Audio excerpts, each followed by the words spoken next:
Okay. All right, so now what we want to do is, now we want to go through and look at where each functional group shows up on the spectrum. And then we'll make a table of it. I'm not going to ask you to memorize these values because on any quizzes or exams, I'll give you the table. So you have to know how to apply the table. Okay. And just so you know, spectroscopy is on the lecture final exam. On the ACS, it's probably no more than 10% of the questions. So this will come into play in lecture as well. All right, so let's look at the CO2 here in terms of, let's start with, okay, there's a dancing water molecule. So that's a combination of all of its vibrations, including its bending, motions. And so if we want to see what each one of those are, what you can see is on top there is a bend, is what we would call this. The middle one is a symmetrical stretch because the H's are moving symmetrically, and the bottom one is an asymmetric stretch.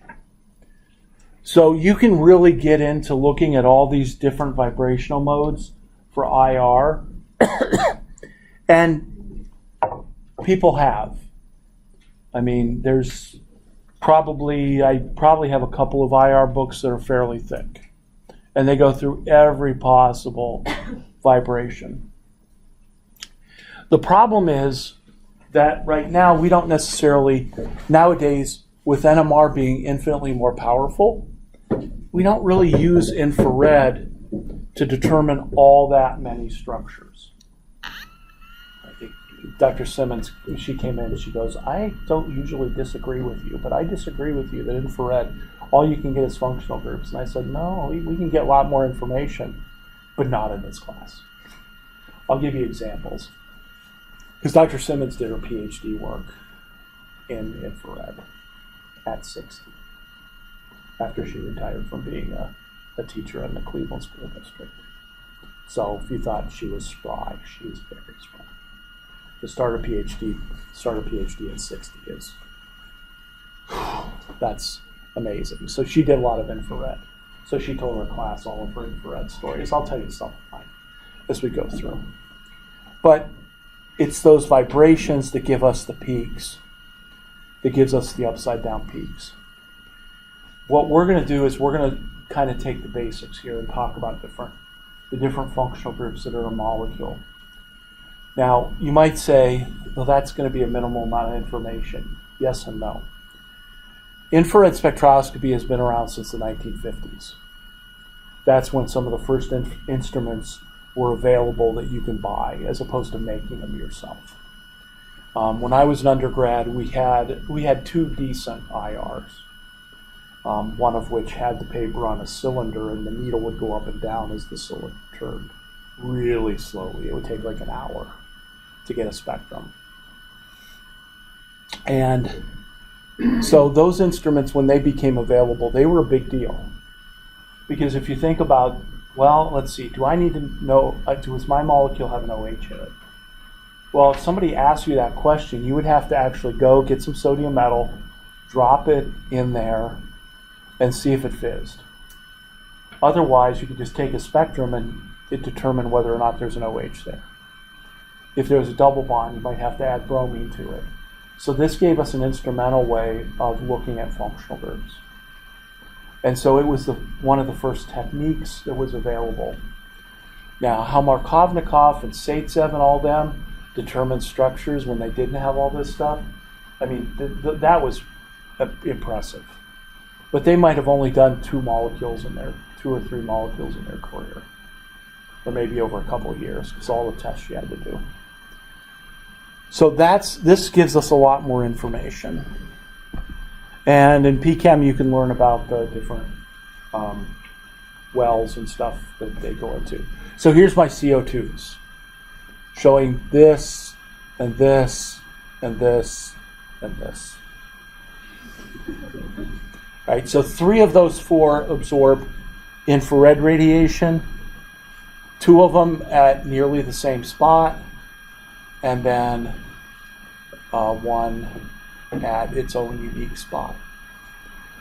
So it used to be when you went and had your car checked, the e-check that we have here in Cuyahoga County, before they had the ability to just plug that thing in and make the reading directly, if you had an older car that they had to measure the exhaust that came out, how much water vapor, how much unburned gasoline, etc., what they would do is they would stick an infrared probe in the tailpipe and then pass the different wavelengths as the exhaust came out and measure how much CO2 you're emitting, how much unburned gas, which would be an alkane, and other things. So they used to use that for measuring those gases. And as I said, the way I think they do CO2 measurement every year is they fly a plane to the top of that mountain and then in Hawaii take a sample of the gas and then use one of those 2 wavelengths of CO2 to do an absorbance versus concentration plot to determine how much CO2 is in the atmosphere.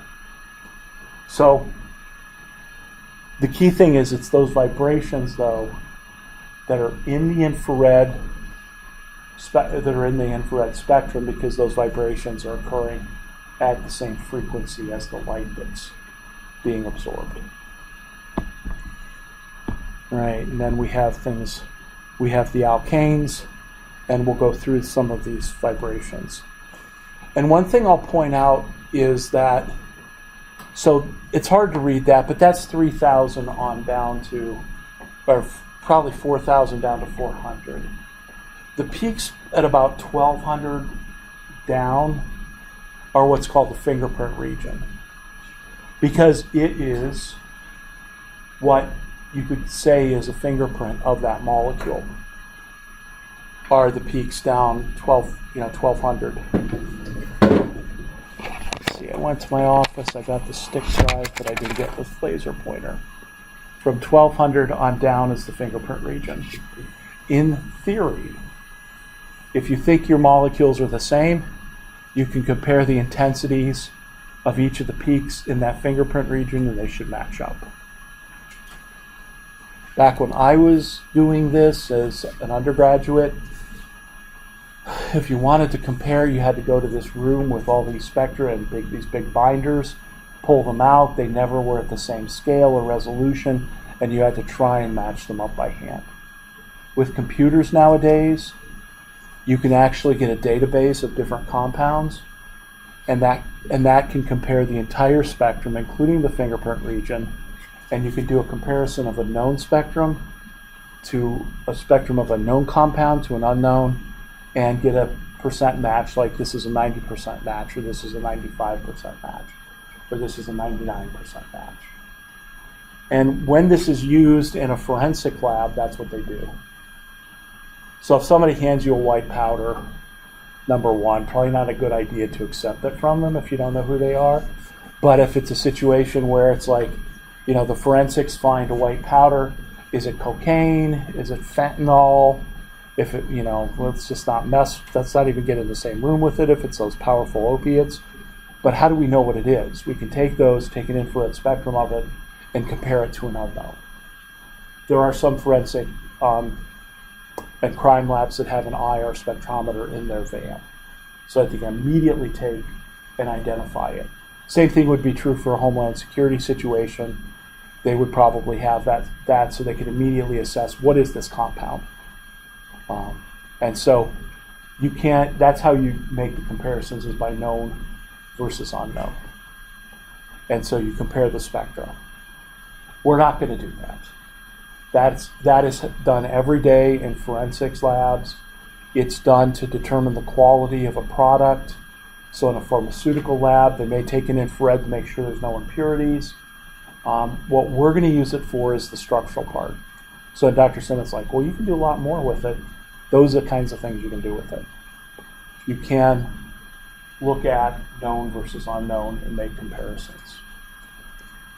And if you had a microscope, that would allow you to look at really small materials and to focus the infrared light and make that measurement, what's called an FTIR microscope, which we don't have. I'd love to have one. Then you can actually go in and you could determine the organic composition of a material like a piece of paint, a flake of a paint. Right? You see that on TV, two cars collide, and then one leaves, and then they're like, somehow they find this little piece of paint, and they're like, well, that was a 1999, Ford something. And then they'll even tell you the license plate on it sometimes. But the car paints actually, these crime labs like Cleveland Crime Lab or Lake County or in Hamilton County or Columbus, they have these proprietary databases from the different manufacturers. We have some of those on our IR as well. I don't know if we should have them or not, but when the guy installed the latest software, he left them there, and he didn't password protect them. So occasionally I'll use them with different compounds, which I'll talk about later. Nothing fun.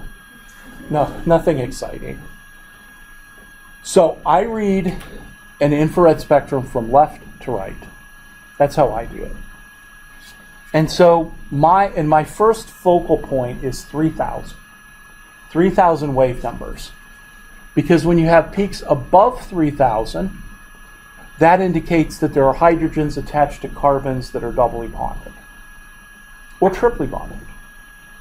So if you have a carbon-carbon double bond, including aromatic rings, the hydrogens that are attached to those occur at just a little bit above 3,000. The peaks that occur below 3,000 are just your run-of-the-mill alkane hydrogens, your alkane CHs. And they're pretty boring because most molecules we encounter have CH in them as an alkane.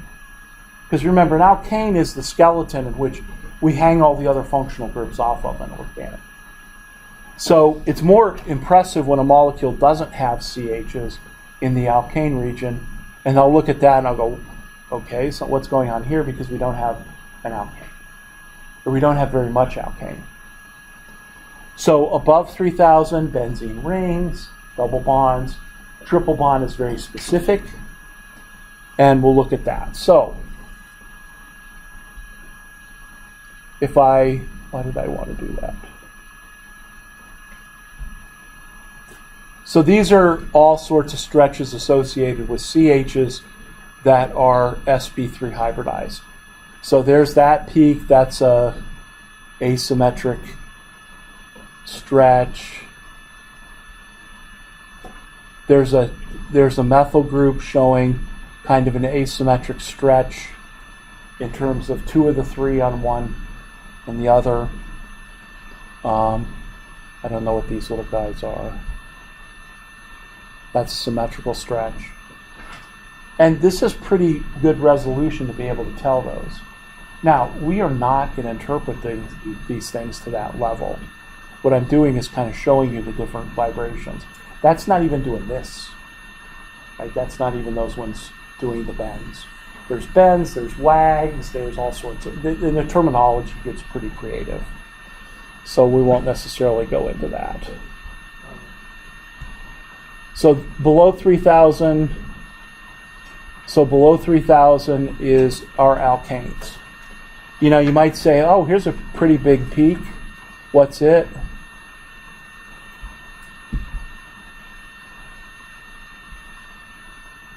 It's that. So actually for an alkane, the spectrum's pretty boring. There's not a lot of peaks. So that's great. So let's go back, let's go to the main menu and let's look at hexene. What's different about a double bond versus all single bonds? Well, the first thing you see is I have a peak above 3,000. So the peak above 3,000 is the stretching of the hydrogen to the double bonded carbon. That's above 3,000. You might say, well, what about the frequency of the stretch of the double bond itself? Notice that we have peaks below 3,000. That's the alkane part. I believe this guy right here is the double bond stretch. Yep. At 1642. And so that's where we see the double bond stretch. Again, the exact numbers on this are going to vary a little bit. But I should at this point also say that we're going to use IR to determine the functional group. And the beauty of doing that is that if I have an alkene with 2 carbons or with 100 carbons, the frequencies are going to be pretty similar. That's good in the fact that I can narrow down my functional groups. It's bad in the fact that I can't get an exact identification. So that's a little bit of a problem. And then there's other things. There's that wagging again, or what was it called? Scissoring. That's the scissoring bend. Okay. How about a triple bond? Well, we started talking about triple bonds in my class. I don't know if Dr. Kwan started was talking about triple bonds in your class. So we have terminal and internal alkynes. Infrared will tell you immediately whether you've got an internal or a terminal alkyne. This peak right here, this very sharp peak at 3,300 wave numbers, that is the hydrogen triple bond stretch of a terminal alkyne. So if you see that, you know your triple bond is terminal. If you don't see that, then it's an internal alkyne. The other thing that's pretty distinctive about a triple bond is there's a very small triple bond stretch at about 2,100. Sometimes that's really difficult to see. But that's where the carbon double bonds and triple bonds are different. So again, if you're trying to make a triple bond, and maybe you have a mixture of the two, then you might see a little bit of CH from the internal, or from the terminal. You might see some internal. So this can help you determine that.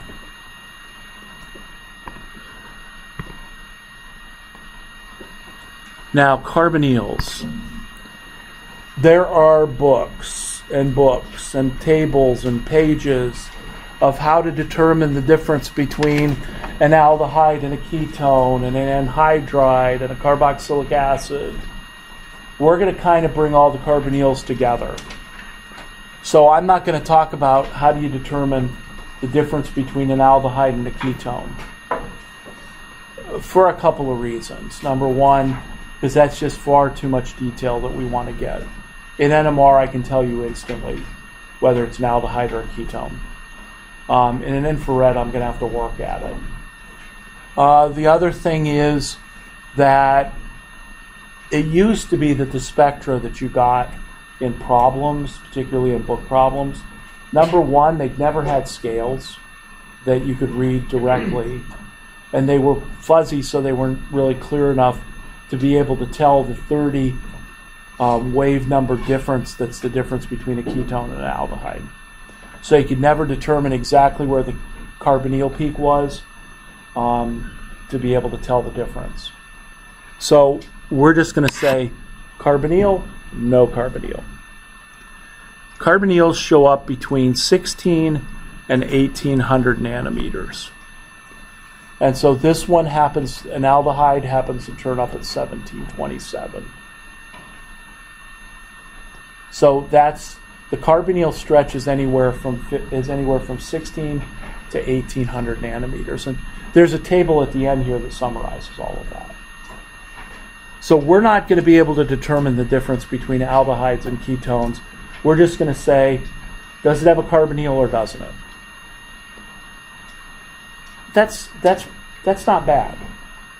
I mean, that can tell you a lot. If you were going to start looking at biomolecules like proteins, you might begin to look in that carbonyl region for the amide peaks, because they're very distinctive if you have an amide of a protein. An amide being a C double bond O with an N on it.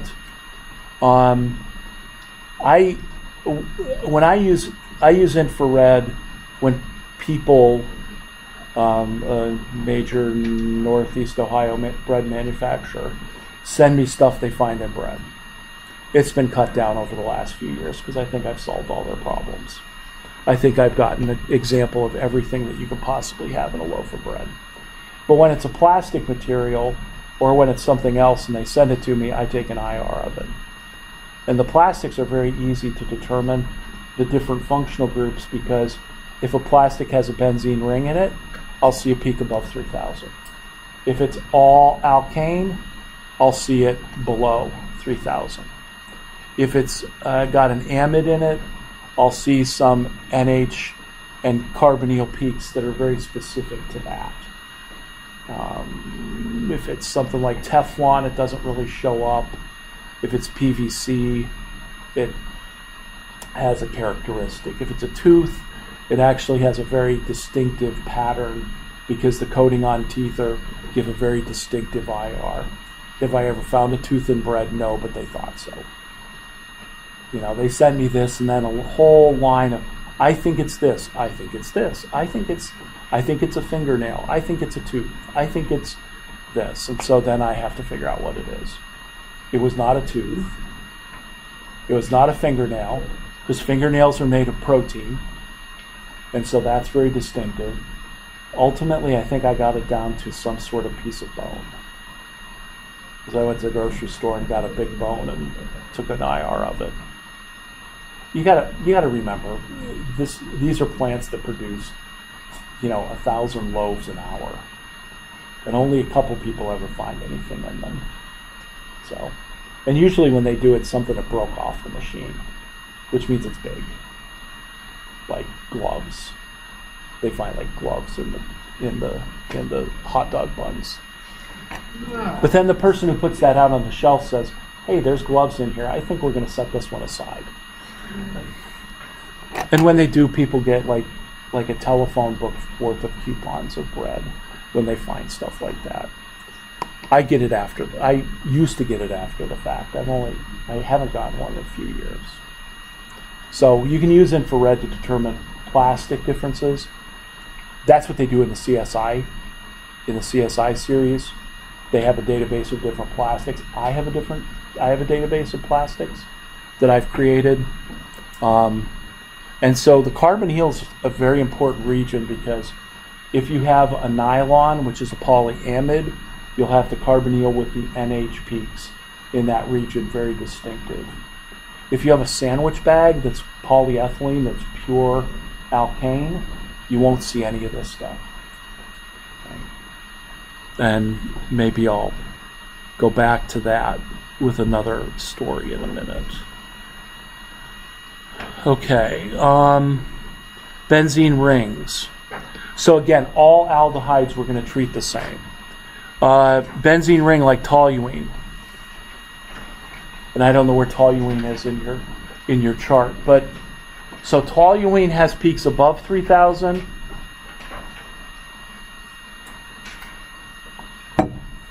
It has peaks below 3,000. The peaks above 3,000 are again the stretch of the CH in the aromatic ring. It's above 3,000. The stuff below 3,000, the CH3 of toluene. So toluene is benzene ring plus CH3. That's what toluene is. Then it always has, benzene rings tend to have these three peaks that are like between 1,800 and 2,000. And they are combinations, but sometimes if you see that, it'll tell you there's an aromatic ring there. This one is, that's that one. That's the bending of that benzene ring. Gives that very tiny peak at 1,600. And then there's that. Benzene rings have lots of funny movements. And then down here where they fly, where the benzene ring is like flying, that actually turns out to be an incredibly important region for a benzene ring. We used to do an experiment second semester where I gave people two methyl groups. Two methyl groups were 1,3 disubstituted on a benzene ring, and we added something to the ring, and the question was, what position does that something go on? We're going to later learn that 1,2 disubstituted is ortho, 1,3 disubstituted is meta, and 1,4 disubstituted is para. One of the really easy ways that I can determine whether something is 1,2, 1,3, or 1,4, or even 1,3,5, or 1,2,3, or 1,2,4, all those different patterns. Down here, in this flying region, they have different combinations of peaks, and so there's actually a table that I can look at and say, oh, that's a 1,2,3 disubstituted ring, or that's a 1,2,4, or that's 1,4, or 1,2, or 1,3. So that's actually one of the regions that we might use if we're making that kind of molecule. So all these kind of bendings, and they're obviously exaggerated there, right? There's not a whole lot of room for these things to bend, but they will. There's one other one. So we've got alkanes, alkenes, alkynes, alcohols. When I say that I read the spectrum from left to right, actually after I look at the 3,000 line and I look below and above, then I go and I look for this big strong peak at 3,500. That's the OH. So if you have an alcohol of any sort, methanol, ethanol, 100 carbon chain, if you have OHs, they're nice big broad peaks. They're nice and deep at 3,500. That's what makes water such a great infrared radiation absorber.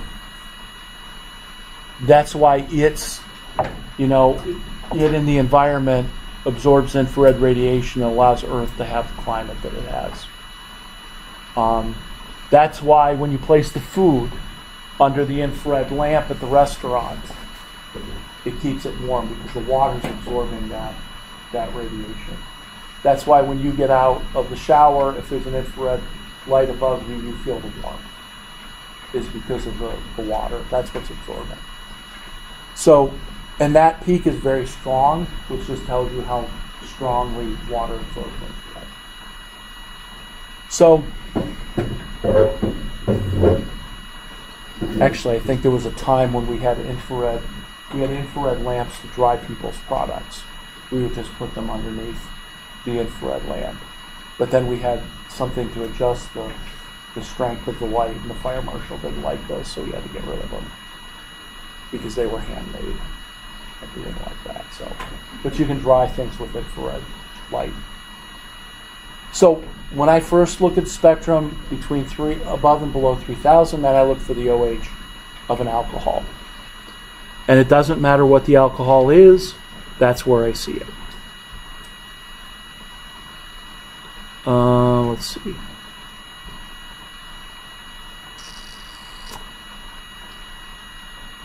I'll just show you this one because it's kind of interesting. So this is a C triple bond N of a nitrile. That has a very distinctive peak right here. That's the CN stretch. Same thing, it's very close to CC stretch, but not exactly the same.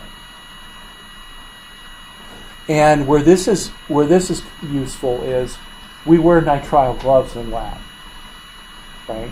So if somebody brings me a little piece of something and I wanted to know whether it was nitrile or latex, right? I suppose they have a difference in terms of their odor, but that's not really science. So if I actually took an infrared of the latex, it would not have this CN stretch, whereas a nitrile would. And there's a lot of plastics that have nitrile that have nitrile functional groups in them. So if I see that peak, it tells me it's some sort of nitrile-based plastic or a nitrile glove. Obviously, when when 3 nitrile gloves end up with a hot dog bun thing, we don't have to test what it is. The reason I know that one is because it was on the bulletin board at the plant when I visited one day. There was hot dog buns with, and then a sign that was kind of asking people in a not so pleasant way of what happened. How did these make it to the unnamed grocery store? But if they would have sent it to me, I would have charged them and told them it was a nitrile bun. Amines. So amines with the NH versus OH, pretty similar frequency, but NH doesn't absorb nearly as strongly. So the NH peaks are much smaller in that 3600 nanometer range. And actually the beauty of amines is, so when you have a nitrogen, you can have 3 alkyl groups attached to it, you could have 2, or you could have 1. And so you have primary, secondary, and tertiary amines. The way you tell whether something's primary or secondary as an amine is you look at the number of peaks. In this case, this is hexylamine, which means it's primary with two H's off of it. So those 2 stretches, those 2 peaks, one corresponds to the symmetrical stretch, and one corresponds to the asymmetrical stretch. And so you see those 2 peaks, and that tells you, hey, that's a primary amine. If it was a secondary amine where there was only one NH, there's only one NH. There's only one way to vibrate. So there's only one. So when you see the small peaks, it can be an amine. 2 peaks, it's an NH2. 1 peak, it's an NH.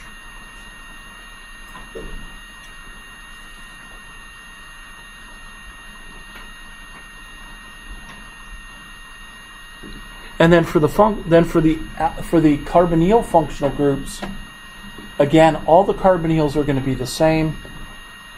The only one here that I'm going to show you is the carboxylic acid, because what you might think, oh, carboxylic acid is going to have a carbonyl and this big OH peak, and it does, but it doesn't look the way you think it does. So when you have a carboxylic acid functional group, it looks very similar to this. They all kind of look the same. You do have a big OH peak. The problem is it's not over here in the 3500 region. It's creeping towards the 3000. So what you can see is you've got this big OH peak, but it's now kind of overlapping with the alkanes. And the reason for that is when you have carboxylic acids, neat, and neat means undiluted, so just pure carboxylic acid, they form what are called these dimers, where you've got the hydrogen, this OH, hydrogen bonded to carbonyl, and this OH of the acid, hydrogen bonded to that carbonyl. That changes their frequency, and it moves it down closer to 3000. So that OH peak then is a little bit off center, but it's very distinctive. It's a very distinctive peak. So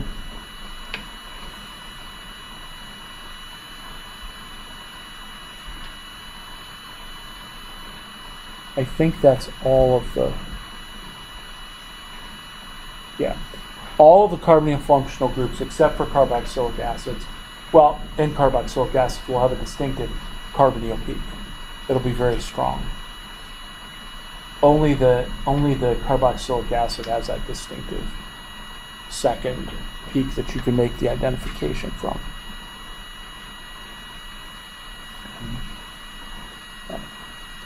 So that's the functional groups. And you had You have pictures of all those minus the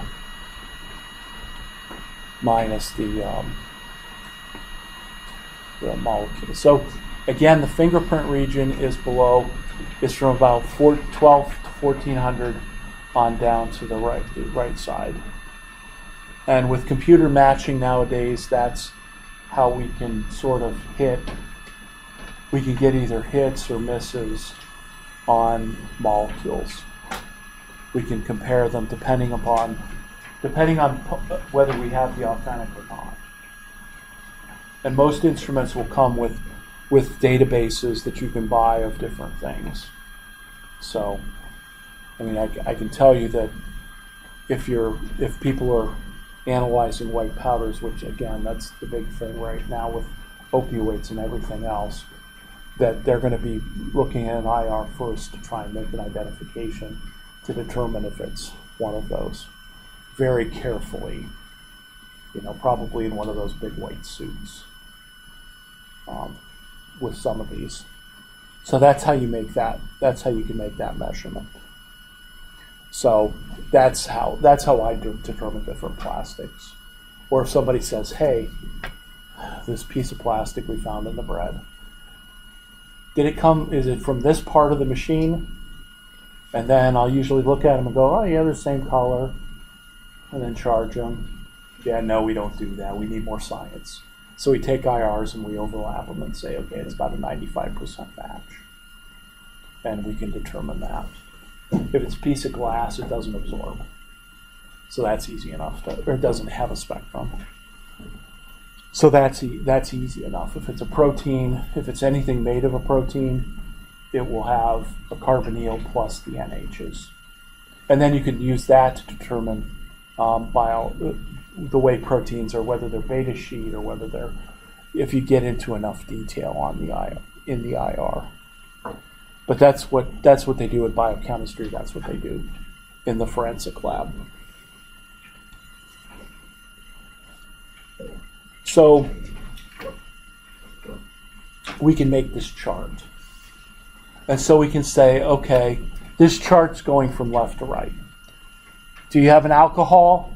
If you've got a peak at 3200 to 3600 and it's strong and broad, it's an OH. Carboxylic acid OHs are between 25 and 31. Again, they're shifted. NHs are 33 to 35, but they're medium. And if you have an NH2, it's got 2 peaks versus 1 for the NH. And then above 3000, alkenes. Below 3000, alkanes. Carbonyls anywhere from 16 to 1800. And so that's what we're going to use the IR for in terms of its function, to determine functional groups. And that's going to come into play later on, so that we'll get an IR, we'll get an NMR spectrum, and we make it a mass spectrum. And that's what we use to try and figure out what we have, even from scratch. It's more helpful if we know kind of what reagents we put together to figure that out. Okay, so let's take a look. Here is a sample problem. Oh, with its name there. So, for this molecule, what kinds of functional groups are present? What kind of functional groups are absent? There's an OH with this one, okay? Any peaks above 3000? No, so that means there's probably no benzene ring, no double bonds. Peaks below 3000? Yes. Alkane. And then kind of like, okay, we expect alkanes to be there. Any carbonyl in this molecule? Between 16 and 1800? No. So we would say this looks like a spectrum of an alcohol. And since I didn't erase the name of it right there, it's 2-propanol, which is isopropyl alcohol. Okay. But that took us all of what? 5 minutes. By the time we include how long it took to get the spectrum. And to get the sample, to put it on a plate, to take its infrared, to clean up. 5 minutes. And just when we do IRs in lab, what do you put the sample in? That's a good question.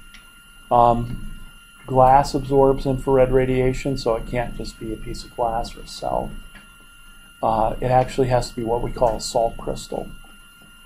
So it literally is a disc that's made out of salt. They grow salt into big cubes and then cut it up into plates. And so that's a salt plate. They only bounce once off the floor. The second time, they break into a million pieces. So we have a lot of pieces that we'll use. Very few intact whole ones right at the moment. But they have to be pure salt. So we put a liquid on it, we put it in the instrument, make the measurement. If we have a solid, we have to mix it with something, or we can use some other fancier equipment. So we could, for instance, take these little, they're a little piece like a sandpaper. You scratch it on the thing, and then you put that in there, and it bounces the infrared off the surface of it, and you get the infrared that way. That's how I measure all my plastics, is I use these little discs, and I scrape them. I scrape the tooth, I scrape the fingernail, I scrape whatever I'm going to make my measurement of. And then you can also, there is a piece of zinc sulfide, ZNS, that you can put powder on and then put a plate on top of it, and it bounces the light off in the crystal, and it's non-destructive, so we just brush the powder away, and we'll use that one when we make our measurements of IR. That's non-destructive, so it's really helpful. Okay. So again, this one's an OH. This one, any OH in the molecule? No. Some peaks above 3,000, yes. Some peaks below 3,000, yes. I'm thinking maybe a benzene ring or a double bond. Then I'm kind of looking, and I don't necessarily see any more indication of the benzene ring. And then I look over here, and I see between 16 and 1800, I see some strong peaks. So it's a benzene. It's going to be a molecule with either a double bond or a benzene ring with a carbonyl in place. And the name of it's on top. So that's how we're going to determine the functional groups.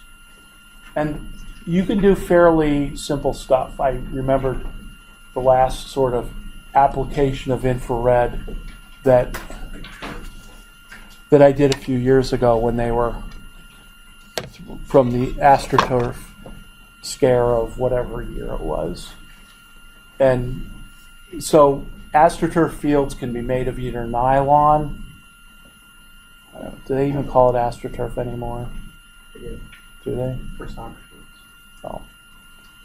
I don't know. That's a 60s term, AstroTurf. Any kind of artificial surface.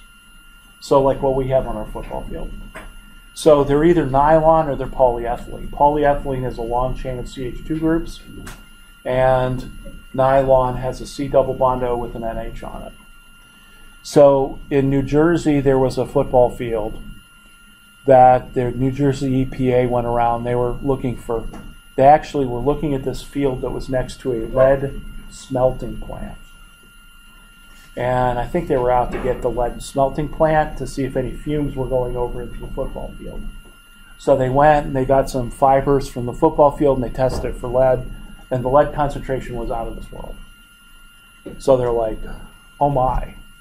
Well, the lead's coming from the smelting plant. It's like depositing on the surface of the AstroTurf. They're thinking big fines. And then they wash the AstroTurf and there's no more, or there's still lead. So they wash off whatever the residue is, and the lead concentration is still out of this world. So smelting plant's kind of off the hook for the moment. You mean you're making AstroTurf with lead in it? And the answer was yes.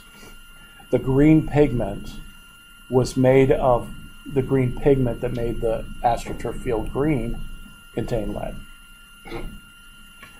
So that became a big thing across the U.S. because then it's like, does your turf contain lead? And and then it breaks down and people breathe it in and all sorts of stuff. So somehow, Father Niehoff, our previous president, got wind of that and called over to, I forget who was the athletic director, and said, we need to have our turf tested for lead.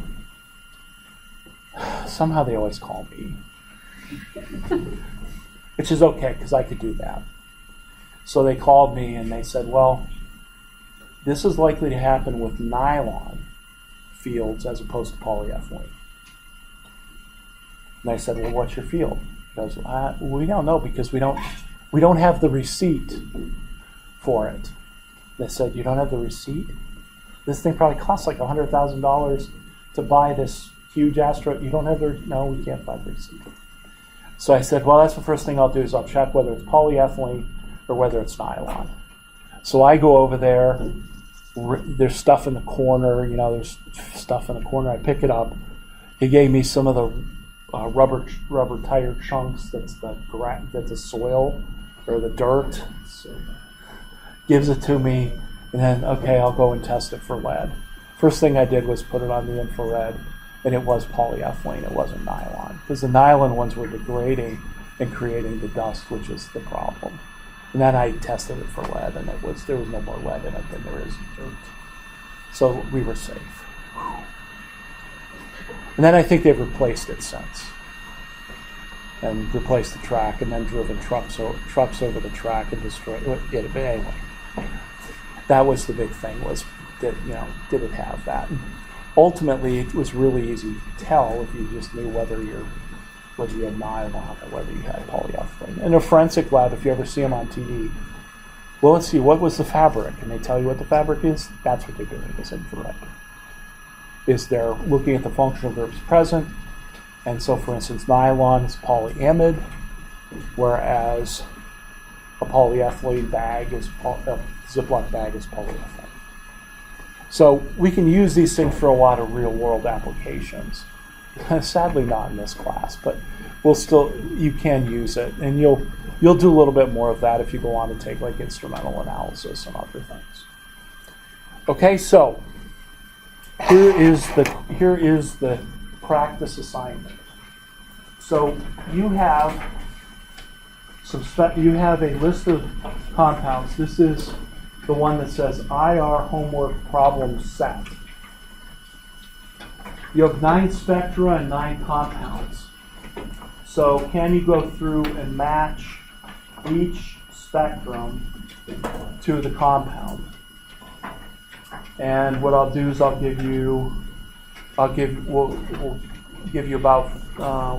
15 minutes or so. You can work in groups. When you think you have them all matched up, go ahead and come forward. I'll get my answer key out and I can tell you whether you're right or not. Now, why is this important? Well, this is the way we apply it. And for next week, we have another homework set where you're doing the exact same thing. Not the exact same compounds, I don't think. But that's going to be your homework assignment for next week, is to do that. And if you have any questions, raise your hands. I'm sure the teaching assistants will go around and answer any of your questions, since IR is probably right on the top of there.